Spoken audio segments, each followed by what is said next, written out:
Okay, let's go. All right, you go right ahead and I'll do my best. Okay, so how do you describe the 60s? I thought we were going to hell in a handbasket. I'll be perfectly honest with you. I just came out of the service from Vietnam, went right on the police force, and it seemed like just at that instant, everything went crazy. I mean, the assassinations, everything. It was just, and the convention. It was just, I didn't think we were going to last. I really got concerned. Okay. And what did you expect before the convention? I'll tell you a story, and that'll explain that. I was on patrol right in your neighborhood on Armitage, where I grew up, by the way, and a white van came by, painted with a brush, a white van with red crosses on it, and it went right through the stop sign at Orchard and Armitage by Waller. Well, it was Waller. Now it's Lincoln Park. Okay. So anyway, I pulled them over, and it ends up they were medical students from Boston University in Boston, Massachusetts. And the back of the van was loaded with brand new galvanized 55-gallon drums full of boxes of slings, bandages, ointments, everything. I says, what is all this and why are you here? And he said, oh, there's going to be a lot of bloodshed here in Chicago. I made out a report. It's called an information report. I went right through channels to downtown. I was called up by people in the office downtown, superintendent's office. Who were they, whatever. I says, I didn't, whatever's on there is all I got, they're gone. They didn't break any law other than the ticket for the stop sign. And they says, we're taking this very seriously. And I says, so was I. So anyway, things like that tended to start spreading through the police department. They were starting like, aha, these guys mean business. And here's what happened. I'm going to give you a different, picture an old Western movie where a guy comes running into the saloon and he says, Black Bart is coming into town and he says he's going to do you harm. What do? One of two things. You run out the back door and get away, or you prepare yourself for a fight. We prepared ourselves for a fight. Next question. What kind of preparation were you given? Actually, none at that time. It all became afterwards that they decided we needed training. It might sound like I'm baiting myself here, but they just didn't give us any of these riot control things, in which we were starting to have them once a week. I mean, the 60s. Martin Luther King, Kennedys, everything. So anyway, no, up to that point, we weren't given much at all. Okay? Okay. And what, in your opinion, was the most violent part of the convention? I wasn't at the most violent part. I believe the most violent was in front of the Conrad Hilton Hotel, where the actual convention was, that was at the amphitheater, where all the people were staying. Okay? And that's when they tried to rush it, then they wanted to go right in the lobby of the hotel, and that's where, no. Right? Yeah. And who do you think were the most notable people, and how were they affected? Well, the most notable people is obviously the mayor, Abraham Ribicoff from New York, senator, who said we were having Gestapo tactics on the streets of Chicago right at the convention, and that's what brought the media in big time. Okay, and then besides that, it was the Big Ten. Are you familiar with that at all? Like the trials? Yeah. Yeah. Okay. Well, those are the ones that were affected. Rennie Davis, Abby Hoffman, the rest of the gang. Yeah. Okay. And how did the use of television and the press affect how people reacted? Well, it's kind of obvious. All they saw was the result. They didn't see the bag of manure, I'll use a better word, being thrown at the police. They didn't see the nail bombs being thrown at the police. They didn't see any. All they saw was the police rioting and rushing into the crowd. So, yes, that's how they affected it.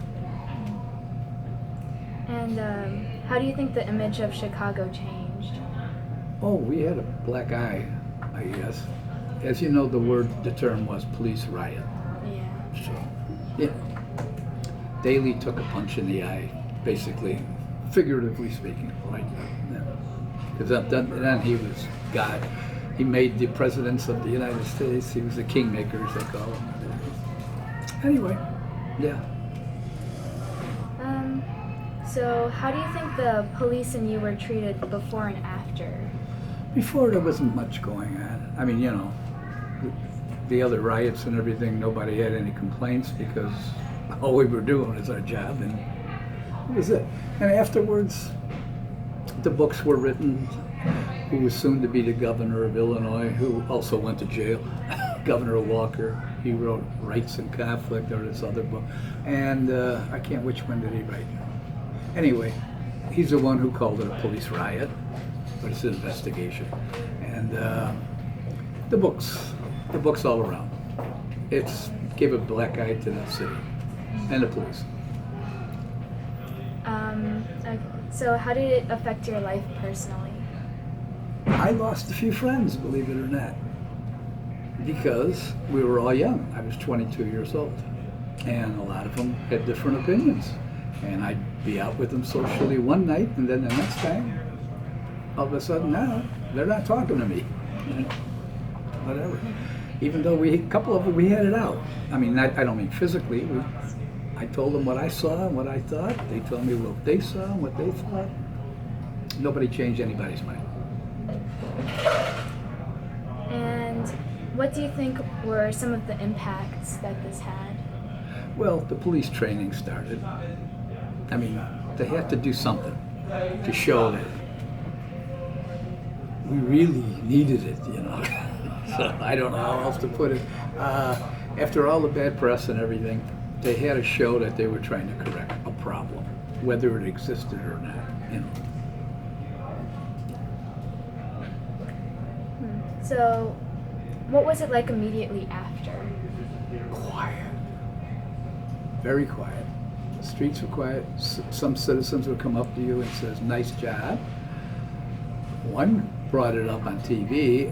A citizen had just got up on the street and says, "Hey, nobody died. Not one person lost their life during that whole convention." And you tell the person was trying to say the police used a lot of restraint. This is one opinion. It sounds like I'm pushing it my way, but it was a point. Not one person died. A lot of broken heads. So, this is the last question. Okay. So, what is the most memorable part for you? For me, the drama of, here's where I'm going to side with the opposition. Mayor Daley made one big, humongous mistake. See, I was in Lincoln Park. The other people were down by the Conrad Hill amphitheater, all that other stuff.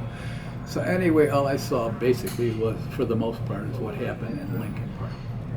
And Mayor Daley says, the parks close at 11 o'clock. They always have, they always will.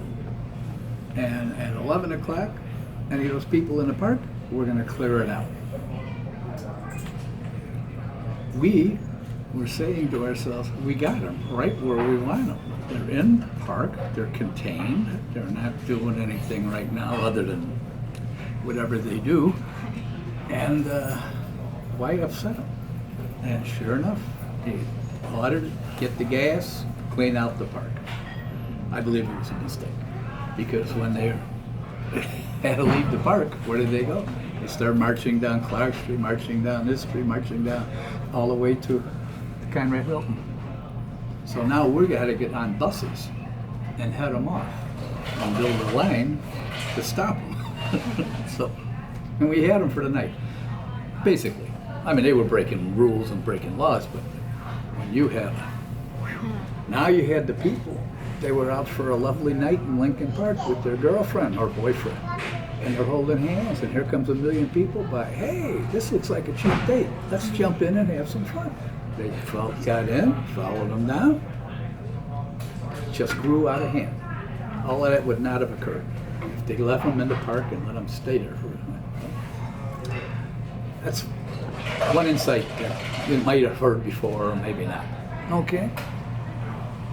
So yeah, is there anything else that? Could go on and on. No, there was a lot of fear. Nobody wanted to go home hurt. And they were going to do what they can to make sure that they didn't. That's what the press saw. See? But they didn't see all the barrage of junk being thrown at us. And I mean, weapons. I mean, do bodily harm. So, and then some of them just came right up and started swinging at you. I mean, some of the ones that were really out of control, fine, they're going down. That's the way it was. Okay? So people made mistakes on both sides. No doubt about it. Could have been handled better on both sides. All right. I hope I was helpful. Yeah, That was thanks. fantastic. All right. So what are you going to do? You're going to copy the